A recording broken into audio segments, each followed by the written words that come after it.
নমস্কাৰ মই মোৰ সকলো জ্যোতিষ অনুৰাগীক মোৰ ফালৰ পৰা সম্ভাষণ জনাইছোঁ। মই আপোনালোকৰ লগত আজি দুটা যোগৰ বিষয়ে আলোচনা কৰিম। যি দুটা যোগ আমাৰ সাধাৰণতে জন্ম পত্ৰিকাত থাকিলে সৌভাগ্য যোগ বুলি ধৰা হয়। সেই যোগ দুটা হ'ল, এটা হ'ল চন্দ্ৰপ্ৰভা যোগ, হয়তো আপোনালোকে বহুতে শুনিছে, আৰু বহুতৰে কুণ্ডলীত এই যোগটো দেখা যায়। সাধাৰণতে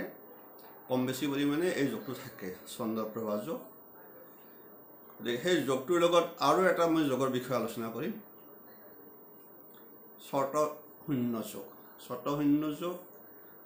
আৰু চন্দ্ৰপ্ৰভা যোগ বিশেষকৈ বহুতৰে ভয় থাকে যে যেতিয়া কুণ্ডলীত আপোনাৰ ধৰক কেতিয়াবা এনেকুৱা দেখা যায় যে এটা ছাইডত 6টা গ্ৰহ থাকে, এটা ছাইডত নাথাকে, ঠিক এনেকুৱাও দেখা যায় আপোনাৰ। গতিকে যেতিয়া কুণ্ডলীখনত চোৱা যায় শুভ যোগ, তেতিয়া চন্দ্ৰপ্ৰভা যোগটোত প্ৰায় কিছুমানৰ তাত দেখা যায়। আৰু মূল কাৰণটো হ'ল চন্দ্ৰপ্ৰভা যোগটো সাধাৰণতে আমাৰ নৱমপতিৰ ওপৰত নিৰ্ভৰ কৰে।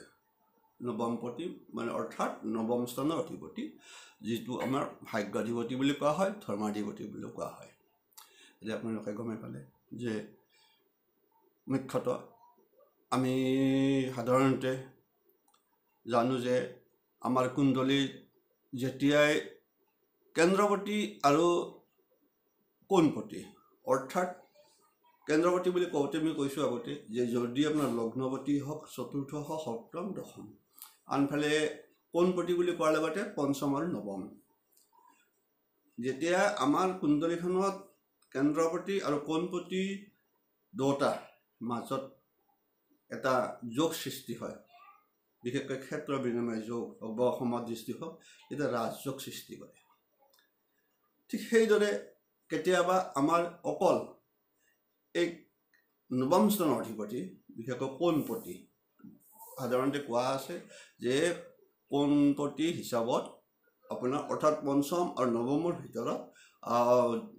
বলৱান নৱমপতি, অৰ্থাৎ ভাগ্যস্থানৰ অধিপতি সদায় বলৱান হয়। এই যিটো আপোনাৰ চন্দ্ৰপ্ৰভা যোগ,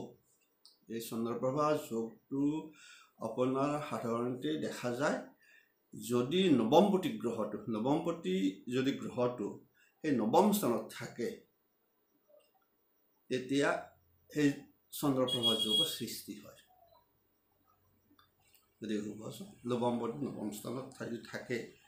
আপোনাৰ পত্ৰিকাত যদি আছে, তেনেহ'লে আপোনাৰ কুণ্ডলীখনত চন্দ্ৰপ্ৰভা যোগ হৈ আছে। আৰু কেতিয়াবা কোৱা আছে আনহাতে যদি এই নৱমপতি গ্ৰহটো যদি আপোনাৰ কেন্দ্ৰস্থানত থাকে আহি পেলাই,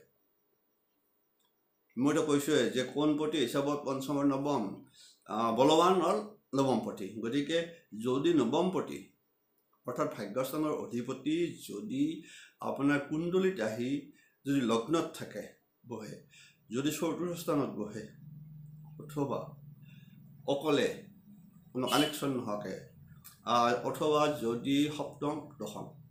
এই 4টা স্থানৰ কোনোবা এটা স্থানতো থাকে, নৱম স্থানত থাকিলেতো আপোনাৰতো এইটো ডাইৰেক্ট চন্দ্ৰপ্ৰভা যোগ সেইটো ডাইৰেক্ট হৈ থাকিল। আনফালে তাৰ বাহিৰেও যদি আপোনাৰ এই কেন্দ্ৰস্থান, বিশেষকৈ লগ্ন, চতুৰ্থ, সপ্তম আৰু দশম স্থানত যদি থাকে আহি পেলাই নৱমপতি, তেতিয়াও হ'লেও আপোনাৰ এই চন্দ্ৰপ্ৰভা যোগটো সৃষ্টি হয়। কোৱা আছে যে চন্দ্ৰপ্ৰভা যোগত জাতক গুণৱান হয়, ধনৱান হয়, ৰাজতুল্য সম্পদৰ অধিকাৰী হয়। গতিকে আপোনালোকে গমে পালে এতিয়া যে কিমান মানে এই চন্দ্ৰপ্ৰভা যোগ, নামে চন্দ্ৰ, তাৰমানে অৰ্থাৎ চন্দ্ৰৰ প্ৰভা মানে কি, চন্দ্ৰ পোহৰ, তাৰমানে 4টাৰ সন্মুখত আপুনি উজ্বলি উঠিব। সেইকাৰণে কয় যে এই জাতকসকল বিশেষকৈ ৰাজতুল্য সন্মান প্ৰাপ্তি হৈ থাকে। গতিকে আপোনালোকৰ মই কৈ থৈ দিলোঁ, গমে পালে যে চন্দ্ৰপ্ৰভা যোগটো কেতিয়া হয়। আনফালে আন এটা যোগৰ কথা কৈ দিছোঁ যে শতশূন্য যোগ। এই শতশূন্য যোগ যিটো কোৱা হৈছে, এই যোগটোৰ অৰ্থ হ'ল আপোনাৰ ৰাশি চক্ৰত যদি আপোনাৰ 6টা স্থানত গ্ৰহ থাকে আৰু বাকী 6টা স্থান যদি শূন্য হৈ থাকে অৰ্থাৎ একো গ্ৰহ নাথাকে তেতিয়াহ'লে আপোনাৰ এই শতশূন্য যোগ সৃষ্টি হয় কোনোবা এজনে মোক সুধিছিল যে শতশূন্য যোগৰ বিষয়ে গতিকে শতশূন্য যোগটোকো শুভ যোগে ধৰা হয় কাৰণ ইয়াত ৰাশি চক্ৰৰ 6টা স্থানত গ্ৰহ থাকি 6টা স্থান যদি শূন্য হৈ থাকে তেতিয়া শতশূন্য যোগ সৃষ্টি হয় আৰু শতশূন্য যোগৰো জাতকসকল বিশেষকৈ আপোনাৰ ৰাজতুল্য সুখ ভোগ কৰে আৰু তাৰ বাহিৰেও সেই জাতকসকল কোৱা আছে সেই জাতকসকল কুলশ্ৰেষ্ঠ পণ্ডিত তাৰমানে তাৰ বংশত আটাইতকৈ বেছি মানে জনা বুজাৰ ফালৰ পৰা সকলোৰে নজৰত পৰা এজন ব্যক্তি হিচাপে পৰিগণিত হয় বংশৰ ভিতৰত শ্ৰেষ্ঠ হোৱা বুলি নহয় হয় আৰু এটা সময়ত হ'ব গতিকে আনফালে শাস্ত্ৰজ্ঞ হ'ব গতিকে এতিয়া ক্লিয়াৰ হ'ল আপোনালোকৰ যে শতশূন্য যোগ আৰু চন্দ্ৰপ্ৰভা যোগ গতিকে আমাৰ কুণ্ডলীত এই দুটা যোগ দেখা যায় কেতিয়াবা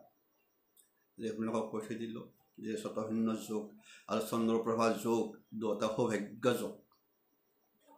আপোনাৰ কুণ্ডলীত যদি এই দুটাৰে কোনোবা এটা থাকে তথাপিও আপুনি ভাগ্যৱান বুলি ক'ব পাৰি মুখ্য কথা হ'ল হয়তো কিছুমান ক্ষেত্ৰত এই মই যিটো ক'লোঁ চন্দ্ৰপ্ৰভা যোগ কেতিয়াবা এনেকুৱা হ'ব পাৰে আপোনাৰ জীৱনত আপুনি হয়তো তাৰ ফল সিমান নাপাব পাৰে প্ৰথম অৱস্থাটো আৰু কেতিয়াবা পাই যাব পাৰে মুখ্য কথা যদি এই নৱমপতি গ্ৰহৰ দশা প্ৰথম আৰম্ভ হয় কথা এইটো ভাগ্যৱান প্ৰথমৰ পৰাই ক'ব পাৰি যে সি এটা ভাল ঘৰত জন্মগ্ৰহণ কৰিছে তাৰ ভাগ্যখনেই ভাল আনফালে তাৰ ফলটো মুখ্যতঃ সেই নৱমপতি গ্ৰহৰ দশাকালতে বেছি সবল হয় শক্তিশালী হৈ থাকে গতিকে কোনোবাই মোক প্ৰশ্ন কৰিব পাৰে যে ছাৰ মোৰতো চন্দ্ৰপ্ৰভা যোগ হৈ আছে কিন্তু মইতো এতিয়ালৈকে একো পোৱা নাই সেনেকুৱা সুফল আৰু নিশ্চয় পাব যদি যেতিয়া আপোনাৰ বিশেষকৈ সেই নৱমপতিৰ দশা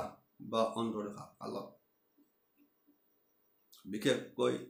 অন্তৰ্দশা কালত অলপ কম পাব কিন্তু যেতিয়া দশা কাল হ'ব যিটো আপোনাৰ নৱম চনৰ অধিপতি এই নৱমপতি গ্ৰহৰ যেতিয়াই আপোনাৰ দশা আৰম্ভ হ'ব আপুনি নিশ্চয় পাব ফল সুফল পাব গতিকে চন্দ্ৰপ্ৰভা যোগটো এনেকুৱা আৰু আনফালে শতশূন্য যোগটো কৈ দিলোঁ যে সেইসকল জাতক ভাগ্যৱান বুলি কোৱা হয় হয়তো প্ৰথম অৱস্থাত কিছু হয়তো নাপাবও পাৰে সেইটো নকওঁ কাৰণ শতশূন্য যোগ থাকিলে এদিন হ'লে আপুনি সুফল পাবই পোৱা আছে গতিকে এৰিছোঁ আপোনালোকক নিশ্চয় মই কিছু হ'লেও আভাস দিব পাৰিছোঁ যে এই যোগৰ বিষয়ে এনেকৈ সৌভাগ্য যোগ এইবিলাক কুণ্ডলীত দেখা যায় যেনেকৈ দুৰ্ভাগ্য যোগ আমি বিশেষকৈ বহুৱে কেৱল আপোনাৰ দুৰ্ভাগ্য যোগটোহে টানি আনে সাধাৰণ বিচাৰ কিন্তু সৌভাগ্য যোগটো চাব লগা হয় দেখিব যে আপোনাৰ এনেকুৱা হয় যে আপুনি যেতিয়া খুব মানে এটা পৰি গৈছে সমস্যাত পৰি গৈছে